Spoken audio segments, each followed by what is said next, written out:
Bom, meus irmãos, a paz de Cristo a todos. Nós vamos falar um pouquinho aqui hoje sobre Romanos 9, no versículo 6. E eu já vou lendo e comentando, que aí eu acho que a gente ganha tempo fazendo assim, né? Vamos lá. E não pensemos que a palavra de Deus haja falhado, porque nem todos os de Israel são de fato israelitas. Vamos comentar aqui essa parte dos israelitas. Israelitas, o próprio o grego, né, ele não muda muito, fica Israel, né, no grego, mas é de origem hebraica. E na verdade diz aqui, ó, a tradução: cristãos. Esses são os israelitas, tá? A tradução para israelita. Cristãos, o Israel de Deus, pois nem todos aqueles que são descendentes de sangue de Israel são verdadeiros israelitas. E aqueles a quem Deus declara ser israelitas e escolhidos para a salvação. Ou seja, está falando lá de quando o povo foi rejeitado, né? Os judeus, e isso se estendeu, essa salvação, para nós quando éramos gentios. Tá? Gentio, a palavra gentio quer dizer pagão e idólatra, lembremos disso. Então, ele está falando desse comentário aqui, de quando éramos gentios, aquele povo que, embora seja israelita diretamente de sangue, eles perderam a promessa porque não aceitaram, não reconheceram Jesus como o Cristo, o Salvador, né? Então é disso que está sendo dito aqui. E automaticamente isso nos remete para Gálatas, né? Gálatas 6,16, que diz assim, ó: e a todos quantos andarem de conformidade com esta regra, paz e misericórdia sejam sobre eles e sobre o Israel de Deus. Então, de que ele está falando aqui? Ó? Vamos voltar um pouquinho atrás, ó. Mas longe esteja de mim, versículo 14 aqui de Gálatas 6, tá? Mas de longe esteja de mim gloriar-me, senão na cruz do nosso Senhor Jesus Cristo, pela qual o mundo está crucificado para mim, e eu para o mundo. Ou seja, ele estava falando aqui que ele foi crucificado, ou seja, quando ele foi crucificado com Cristo, é porque ele morreu para as paixões do mundo através do sacrifício, porque ele creu, lembrem-se dessa palavra, a palavra crer. Ele creu do sacrifício que Cristo fez em cruz, então ele também foi crucificado nessa mesma cruz de Cristo, tá? É o que ele está falando aqui. Como ele está certo aqui dizendo, ó, pela qual o mundo está crucificado para mim e eu para o mundo. Ou seja, o mundo não tinha nada mais que agradasse ele. E assim deveria ser todo cristão, todo servo de Deus, né? Versículo 15. Pois nem a circuncisão é coisa alguma, nem a incircuncisão, mas o ser nova criatura. Então ele está cobrando aqui uma mudança de entendimento, mudança de psique, entendeu? É justamente o que nós precisamos. É o que ele está falando aqui, ó. Porque não interessa você ser circunciso ou ser incircunciso, né? Porque o povo judeu, eles eram circuncidados, mas isso não queria dizer nada, porque não adianta você ser circuncidado e não crer no sacrifício que Cristo fez por você. Isso não ia mudar. Naquele grande dia, ia dar ruim. É o que ele está falando aqui. Então não interessa circuncisão e circuncisão. Não interessa, né? O que interessa é você ser uma nova criatura. Como uma nova criatura? Pois através do que Cristo mandou, nós passaremos a não agirmos mais com o nosso entendimento, e sim com o entendimento de Cristo, que está nas Escrituras. Mas está aí uma pergunta que eu não consigo deixar de fazer. Como que nós vamos deixar de fazer o nosso pensamento, as nossas vontades e fazer a de Cristo, se muitas das vezes nós ignoramos a palavra, nós não estamos alinhados com ela, até porque não a conhecemos, não meditamos, não tentamos conhecê-la para seguir? Então, já se torna um problema bem grave aí. Aí entra o 16. E a todos quanto andares em conformidade com esta regra. Qual regra? A regra de ser nova criatura. A todos quanto andarem em conformidade a esta regra, paz e misericórdia seja sobre eles e sobre o Israel de Deus. Ou seja, você vai ser Israel de Deus quando você andar sobre estas regras. Qual essas regras? A regra de ser nova criatura. Você tem que mudar. É isso que ele está falando aqui, está deixando claro. É isso que nós precisamos compreender. Tá me entendendo aqui? A palavra de Deus ela é muito clara. O Israel de Deus. Então, quando ele fala o Israel de Deus, que lá atrás, a menção que ele está fazendo foi quando Salomão, por conta do erro dele, né, as tribos foram divididas, né? 10 tribos para um lado, 2 tribos para o outro. E eles tentaram se juntar e o Senhor pegou e falou assim: não façam isso, volte cada um para suas casas, porque eu mesmo, o Senhor, fiz esse negócio. Por quê? Deus aproveitou essa mancada que Salomão deu para cumprir a profecia que foi feita a Abraão, que a parentela dele, né, no caso, a semente dele, seria como a areia do mar, que não se pode contar. Então, Deus ele só estava fazendo a profecia se cumprir, né? Que ele prometeu a Abraão, não se cumpriu em Abraão. Ele prometeu a Isaac, também não se cumpriu em Isaac. E logo após, veio se cumprir, nem em Jacó, né? Veio se cumprir mais ou menos ali, entre Davi e Salomão foi quando houve a divisão das tribos. E haveria a junção das tribos. E muitas das pessoas hoje acabam não compreendendo. Muitas das coisas, muitas das profecias hoje não são compreendidas porque o povo não compreende que as tribos foram divididas e as tribos foram ajuntadas novamente. Efésios 2, a partir do versículo 11 em diante, fala sobre essa junção das tribos novamente. E quem que ajuntou essas tribos? Cristo, com o sacrifício de cruz que ele fez. Cristo ajuntou. Então nós passamos a ser o Israel de Deus. Não importa se você tem uma descendência sanguínea ou não. Entendeu? Até porque isso fica bem claro também, fica bem elencado em João 3,16, que diz: porque Deus amou o mundo de tal maneira que deu seu Filho unigênito, para todo aquele que nele crê não pereça, mas que tenha vida eterna. Mas o interessante é que diz assim, ó, Deus amou o mundo de tal maneira que deu seu Filho unigênito, ou seja, Deus só tem um único Filho. E eu já vi muitos ateus enrolarem servos de Deus que dizem 22 anos, 30 anos de igreja, não consegue responder essa pergunta para ateu, que ateu costuma muito fazer isso. Que inclusive eu acho estranho porque o ateu lê Bíblia. Mas por que ele lê a Bíblia? Para poder envergonhar os crentes, os que se dizem servos de Deus. E o crente mesmo não lê. Olha como é que é isso. O ateu que diz que não crê em Deus, ele lê. Mas ele lê para poder jogar na cara do crente, fazer o crente passar vergonha. Eu já vi muito isso acontecer. Então, tá aí uma pergunta para poder jogar um ateu de cara no chão, né? Quando ele falar isso. Deus só tem um filho. Realmente, a Bíblia fala que só tem um filho, o único filho. Mas, em João 1,12, dá para poder responder essa pergunta. Em João 1,12 diz assim, ó: mas a todos, a quantos o receberam, deu-lhes o poder. Olha, deu-lhes o poder de serem feitos filhos de Deus. Aleluia. Olha aí. A saber, os que creem no seu nome. Todo mundo crê em Cristo, né? Mas ninguém conhece a palavra. Todo mundo crê em Cristo, né? Mas ninguém se tornou a nova criatura. Aquele que roubava, que para de roubar. Aquele que furtava, que para de roubar, de furtar. Aquele que fofocava, pare de fofocar, porque a Bíblia ela não fala de fofoca, mas fala de porfia. E porfia é um sinônimo de fofoca. Então, tudo aquilo que a Bíblia mandou você parar, você como uma nova criatura, você tem que parar. Você tem que parar de fazer. Entendeu? E inclusive deixar de ler as Escrituras, né? Porque quando nós éramos ímpios, nós não líamos as Escrituras. Diferente dos ateus que são ímpios e leem as Escrituras, né? Eles fazem isso. Então, se você era ímpio e não lia a Escritura, e hoje você é servo de Cristo como uma nova criatura, é seu dever, é mais do que dever, é obrigação conhecer a Bíblia, porque é a única coisa que nos remete, que nos aproxima de Deus.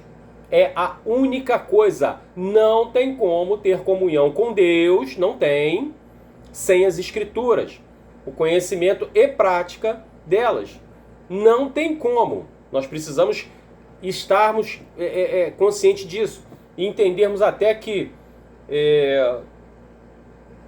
como pecado, você deixou de ler as Escrituras, é um pecado, porque em 1 João 2,4 chama até de mentiroso, porque todo aquele que diz que conhece e não guarda os mandamentos.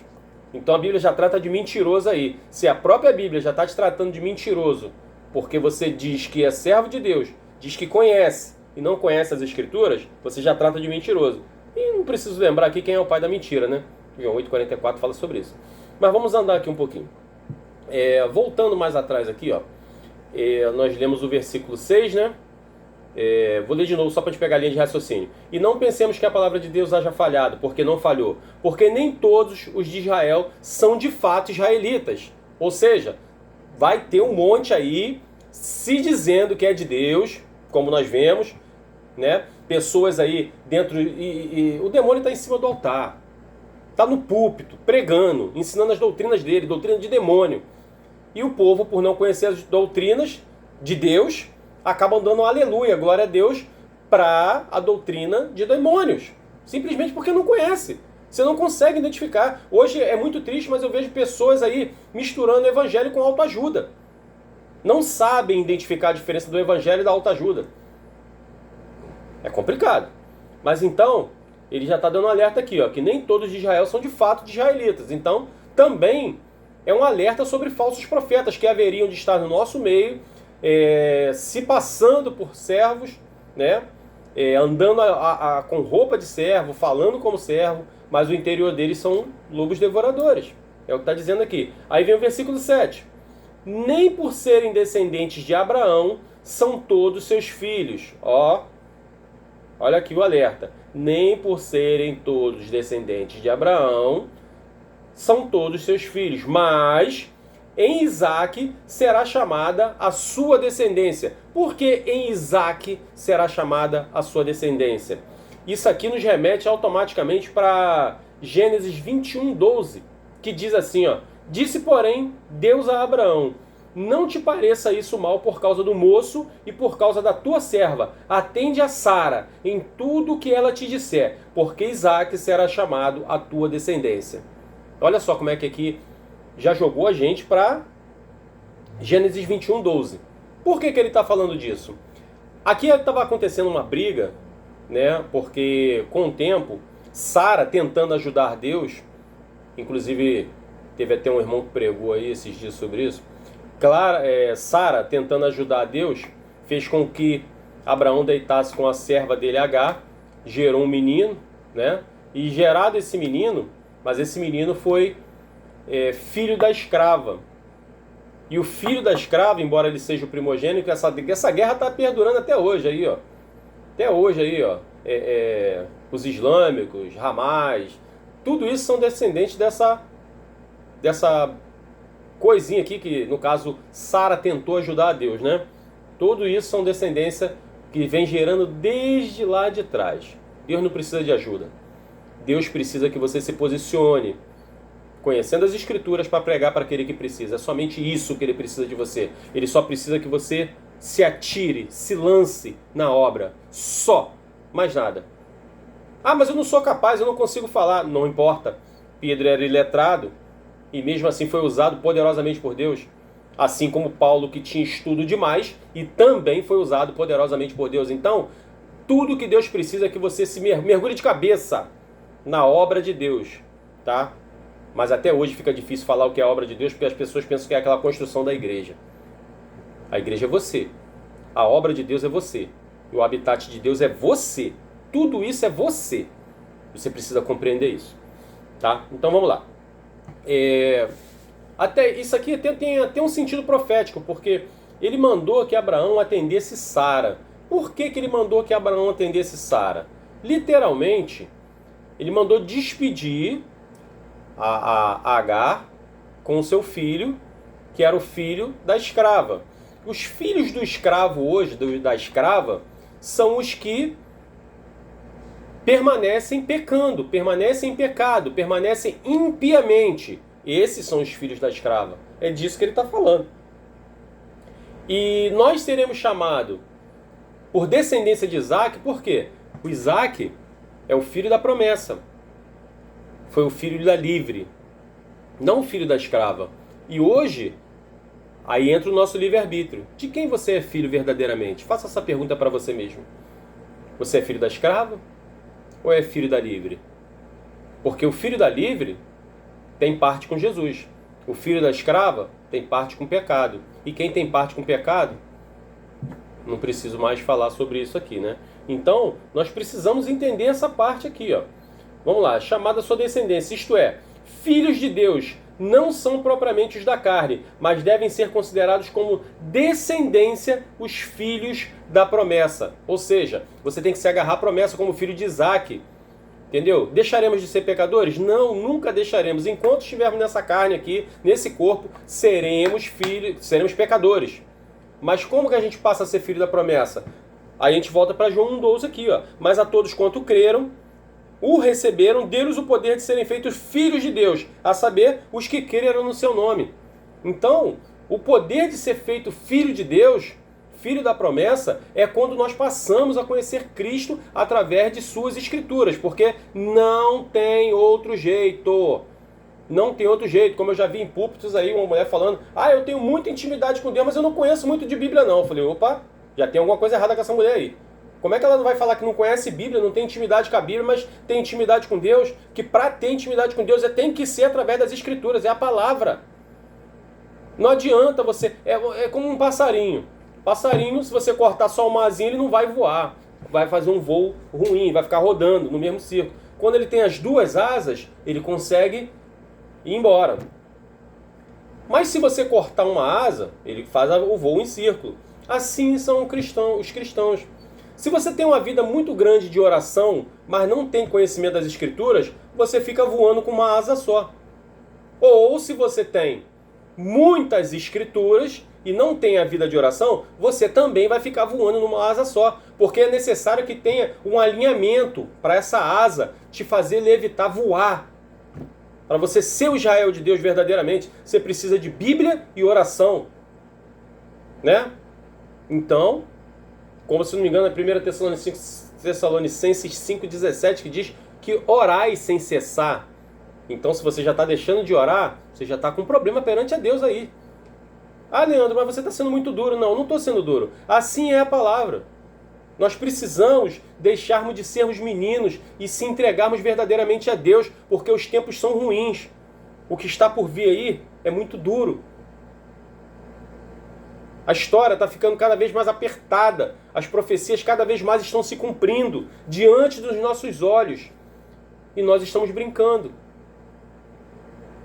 Muito triste isso, meus irmãos. Mas é sério também. Além de triste, é sério. Então tomem cuidado. Se alinhem com a palavra. Se ajeitem com a palavra.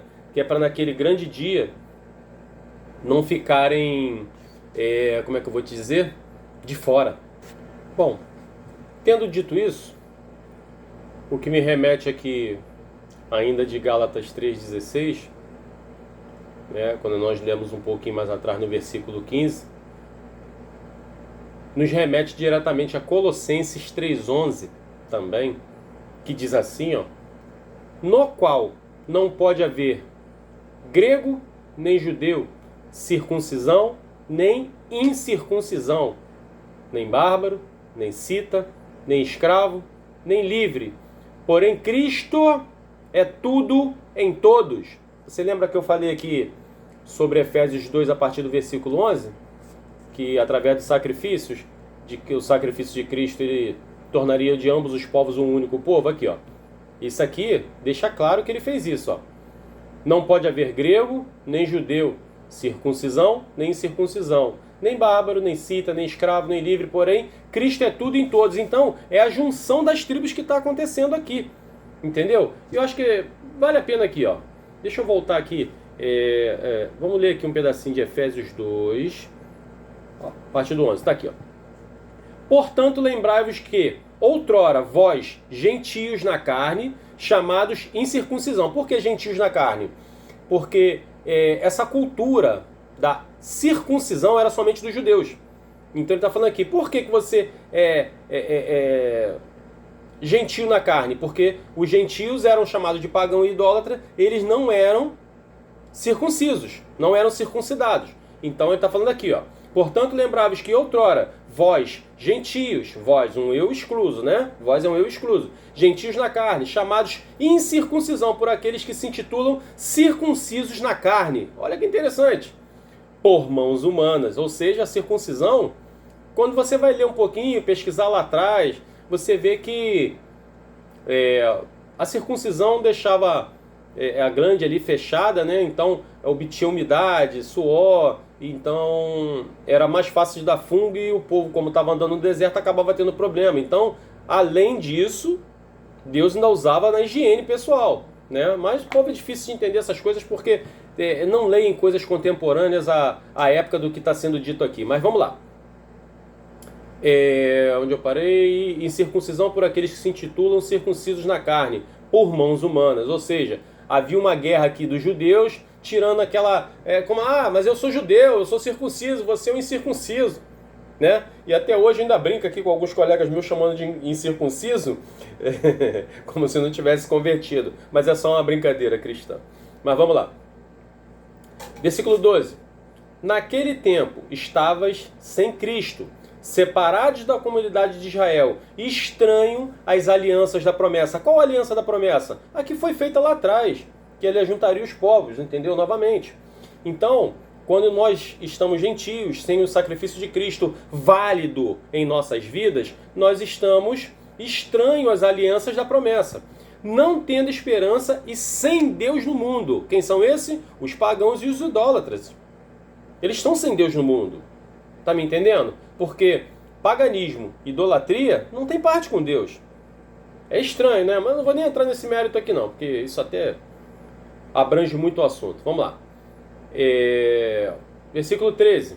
Mas agora, em Cristo Jesus, vós, que antes estavas longe, foste aproximados pelo sangue de Cristo. Ou seja, nós, que éramos gentios, estávamos longe, bem distante, não éramos judeus, não tínhamos como fazer parte dessa redenção, mas Cristo, quando subiu na cruz, ele pensou em todos. Lembra de Colossenses 2, agora 3:11 que eu acabei de ler?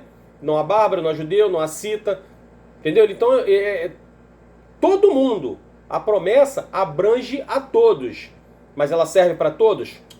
Não serve para todos. A promessa abrange a todos. Mas como é que eu vou te dizer assim? Cristo, na verdade, ele é uma porta. E é necessário que você venha passar por ela, para essa promessa ter validade na tua vida. É disso que ele está sendo dito aqui, entendeu? É uma porta, mas a porta não vai até você. É você que tem que ir até a porta. E ela vai através da pregação. Precisamos falar, precisamos pregar, precisamos conhecer as Escrituras para chegarmos nesses que não querem chegar até a porta. Nosso trabalho é pregar. Converter, o nosso trabalho não é esse. O trabalho do Espírito Santo de Deus. Mas pregar, esse é nosso trabalho. E nós teremos problemas se naquele grande dia... Por que você não pregou? O que eu mandei você fazer? Qual a explicação que iremos dar? Porque Deus não tem como enganar. Vamos lá. Mas agora em Cristo Jesus, vós, antes estavas longe, foste aproximado pelo sangue de Cristo, porque Ele é a nossa paz, a qual de ambos fez um. Olha só, meu Deus, isso aqui é maravilhoso. Vou ler de novo, versículo 14. Porque Ele é a nossa paz, o qual de ambos fez um, e tendo derribado a parede da separação que estava no meio, a inimizade. Por quê? Existia aquela inimizade. Eu sou judeu. Os judeus não gostavam dos gentios. Os gentios não gostavam dos judeus. Então, Cristo ele veio jogar essa parede por terra. A parede da inimizade, a parede da separação. Como é que ele fez isso? Quando ele subiu na cruz e fez aquele sacrifício por nós. Ele derrubou tudo isso. Então, é o que temos que deixar claro aqui. Aqui, versículo 15. Aboliu na sua carne a lei dos mandamentos na forma de ordenanças para que dos dois criassem em si mesmo um novo homem, fazendo a paz. Olha isso. E reconciliasse ambos em um só corpo com Deus, por intermédio da cruz, destruindo por ele a inimizade. Olha aqui. Meu Deus. Então aqui, tornou de ambos os povos um único povo. Aqui ainda entra até outro assunto, que já cabe até outra pregação. Por exemplo, ele diz que formou um único povo. Então, para eu ser salvo, em qual denominação que eu devo me adequar? Assembleia? Metodista? Batista? Ou essas inúmeras comunidades aí? Qual delas que eu devo me associar? Porque cada um tem uma visão. Cada uma tem uma teologia. Porque tem a teologia assembleiana, tem a teologia batista, tem a teologia presbiteriana, tem a teologia católica. E tem a teologia cristocêntrica, que é a do primeiro século. Com qual que devemos ficar? Tendo em vista, porque todas elas têm pouco tempo, mas a cristocêntrica é da época de Cristo. E nós não deveríamos termos desviado dela. Aí é que está o problema, porque cada denominação prega de um jeito. Como os presbiterianos, normalmente você fica crendo na predestinação, né? Na Assembleia, eu não vou nem citar, né? Porque é complicado demais. E o que é pior, você, sendo assembleiano, se você falar que vai visitar uma igreja, aí vamos supor que o pastor pergunte, qual igreja é essa que você vai? Ah, numa igreja batista. Pastor, toma cuidado lá, hein? Bom, se fosse realmente tudo um único povo, como a Bíblia está dizendo aqui, eu acabei de ler, por que o pastor da Assembleia mandaria tomar cuidado quando você vai pisar numa batista? Entendeu? A única coisa que as igrejas hoje estão se concordando, dízimos e ofertas. Mais nada. Dízimo e oferta e Santa Ceia. E diga-se de passagem que a Santa Ceia, dentro da Bíblia nem existe essa palavra Santa Ceia. Nem existe. E quando fala de ceia, se a gente for estudar, voltar ali, porque eles começam em 1 Coríntios 11, 23, se você voltar no versículo 17, você vai ver que tinha muita comida. Aí a ceia hoje dentro da igreja é um pãozinho pequenininho, com um cálice, dizendo que está para comer a carne de Cristo e beber o sangue de Cristo. Tá aí uma coisa que eu acho bem estranho, porque, se não me falha a memória, em Atos 15, 17 ou 20, uma coisa assim, eu não recordo bem a referência, mas está em Atos ali, foi no concílio de Nicéia,